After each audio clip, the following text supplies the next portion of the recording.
energy agency, Reddy, should be tasked with installing solar power in those areas. Her suggestion is definitely in line with the state government's goal to increase solar power capacity to meet the people's needs.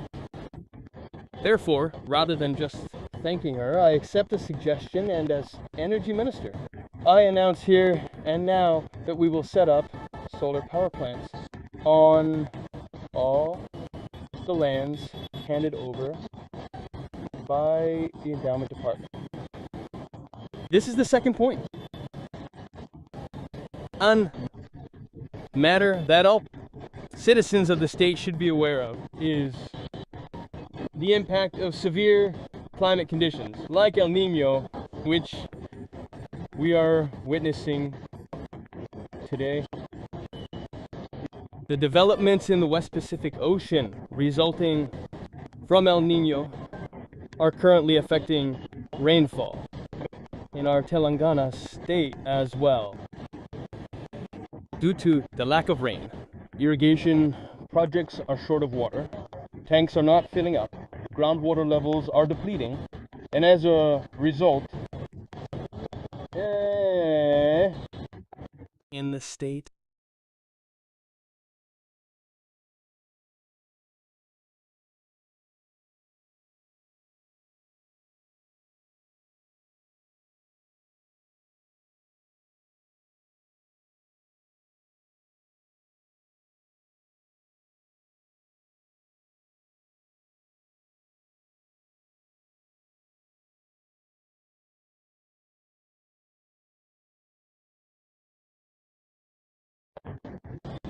the generation of 2,000 megawatts of hydel power has also been significantly impacted, with a 5,000 megawatt increase in power demand and a 2,000 megawatt shortfall in local production. The Energy Department has suddenly faced an additional peak demand of nearly 7,000 megawatts. Generally, our transmission system can handle a demand surge of 200 to 500 megawatts, but a sudden spike of 7,000 megawatts is like a shock, not just to a person, but to the entire energy transmission system. Despite this shock, the Energy Department, Discoms, and Transco are efficiently supplying electricity and moving forward without any major issues.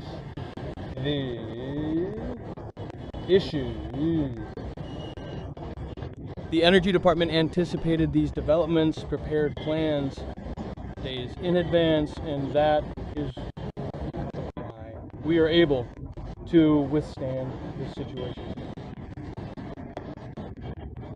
As part of this, I held a serious review at the NPDCL office today, directing everyone to continue serving the public effectively despite the emerging challenges. Also, regarding some leaders, I should mention that while traveling here this morning, I read in the papers that a leader, a well-educated individual, who served as a minister for 10 years in the previous government, spoke on this. I am told he is someone who studied in a country like America. I couldn't help but laugh when I saw his statement. He claimed that this is not a drought brought by nature, but a drought brought by Congress. I was truly surprised by that. Is our Chief Minister, Congress Chief Minister Revanth Reddy, 4,000 to 5,000 kilometers away? The El Nino effect originates in the West Pacific Ocean, which is 4,000 to 5,000 kilometers away from Telangana. Did Revanth Reddy travel there at night without anyone's knowledge, or perhaps even his own, to generate heat and cause its impact on Telangana? Or did he do something else? I don't understand his statement. The whole world is talking about it. Scientists everywhere are coming out and speaking about it. Because of the El Nino effect, its impact is being felt today, not just in Telangana, but across the country and the world. due to the creation of heat waves, the shifting of warm ocean waters, and its overall impact on the atmosphere, the speed of monsoon winds is also decreasing. All these things are happening. I don't understand how an educated elderly man can talk like this. In such a situation, someone should say, this El Nino is coming. These are the precautions we should take. Let's move forward this way, protect the people, protect the state, and shield the public from severe distress, and offer suggestions to the government. Intelligent and responsible people would say that. But instead, saying this drought was caused by him or the government. Should I laugh or cry? Stop these malicious thoughts.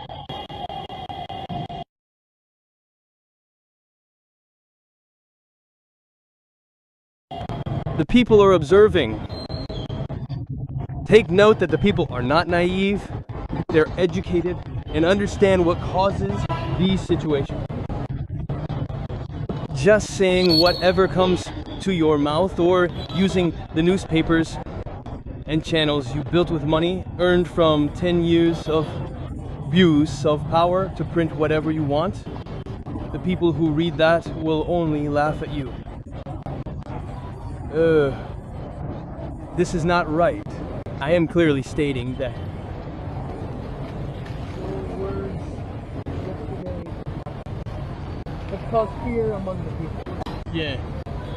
I won't say electricity demand dropped, but despite the increase, we are planning accordingly and moving forward to ensure supply. So I appreciate the entire SPDCL and TSS PDCL force. Even with such a sudden jump in demand, they are working 24 hours to ensure there are no issues with transmission. I commend them for that. To ensure there is no trouble in the future, we are taking necessary measures, not just for power, but also regarding drinking water, as ministers have asked. No, not ministers. What is your name? Mr. Sudhakar, from which paper? Maha News. Maha News, Mr. Sudhakar. I am saying this once. It is not ministers or politicians making these statements, but scientists who are explaining the impact. Even yesterday, I attended a seminar at Ravindra Bharati with scientists from across the country. In many newspapers and TV channels, scientists are holding debates and explaining this. They are explaining the kind of impact that occurs when this El Nino effect happens. They are saying that in such times, we should take these measures and be careful to protect ourselves. Governments that govern based on the information provided by these scientists plan and move forward according to the necessary action. So ministers aren't making statements. Scientists are warning about water shortages, floods, or power outages. We should take what they say and plan based on those facts. Harish Rao went to Devadula to switch on the 7 motors that he promised to Launch. Well, Harish Rao is the one who built Kaleshwaraman, was the irrigation minister. I asked him very directly about this same Godavari River. In just 3 years, on the same Godavari and same sand, the Sripada Yelampalli project was built. Same Godavari, same sand, the same water. The same water. And you pumped it. From there, it was built during the Congress regime, and it didn't fail or collapse. Right next to it, you built Medigata, which collapsed in 3 years. Its capacity is only 5 TMCs. You store about 20 TMCs. In Medigata and Yelampalli, same Godavari, same water, same sand. The 5 TMC project collapsed in 3 years, but the 20 TMC Sripada Yelampalli project right next to it remains intact. The SRSP built above it started in the 70s. Hasn't faced any issues. And it holds over 100 TMCs. Same Godavari, same sand. If everything else is safe and secure, holding all those TMCs of water and irrigating lakhs of acres, how can you come out and talk after the project you built in your own tenure collapsed in just 3 years.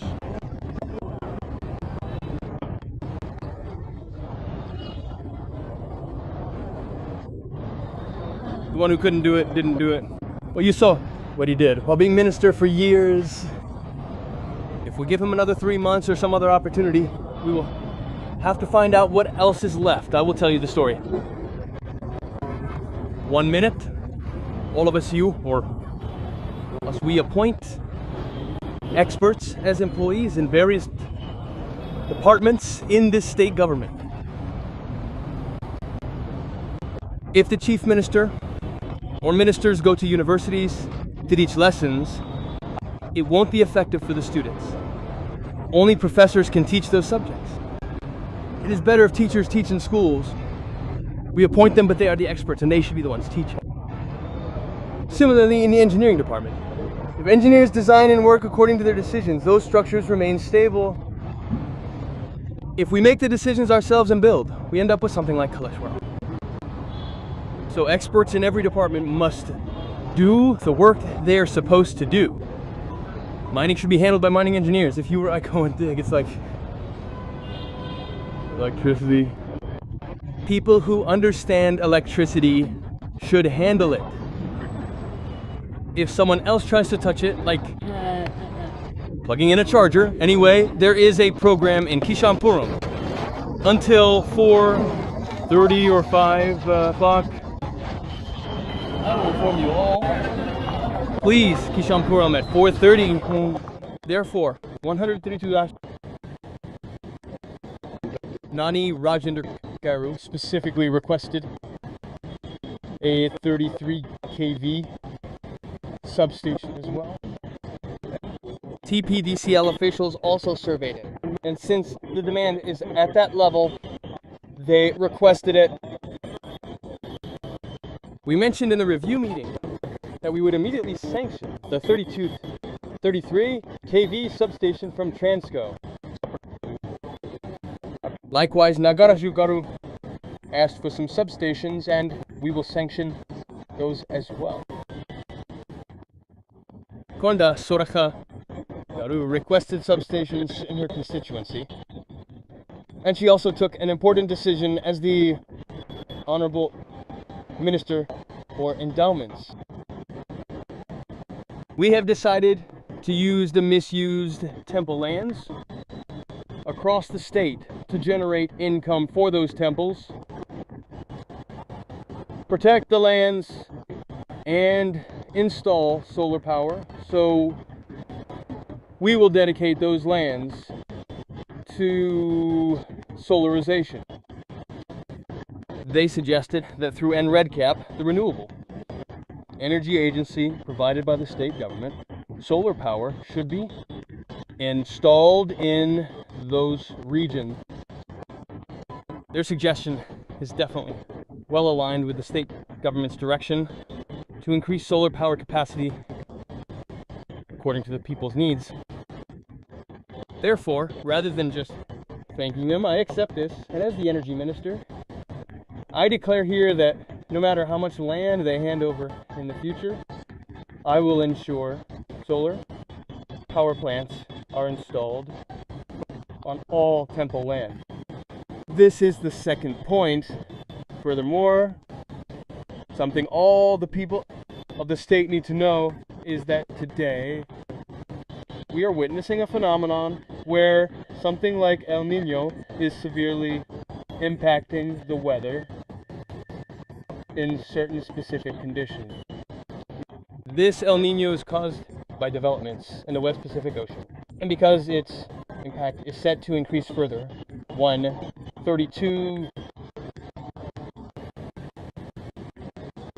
33 kV substation is also specifically requested by Mr. Rajender.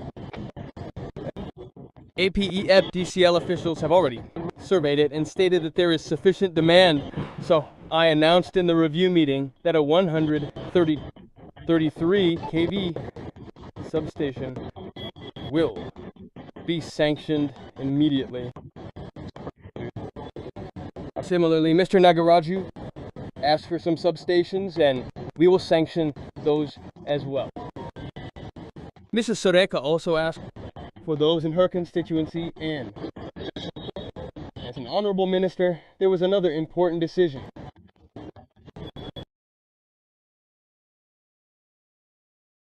బకరాలకు అమ్మేదాన్ని కొంతకాలం ఆపుకోండి, అంటే ఈ స్థానిక సంస్థలు ఎన్నికలు అయిపోయిందా కాపండి, తర్వాత మీ ఇష్టం వచ్చినట్టు తినండి అనేది స్పష్టంగా చెప్పాడు. ఇదే మాట అతను ప్రమాణ స్వీకారానికి ముందు కూడా ఒక ఇంటర్వ్యూలో ఈ వాగ్దానాలని నెరవేరుతాయా అంటే,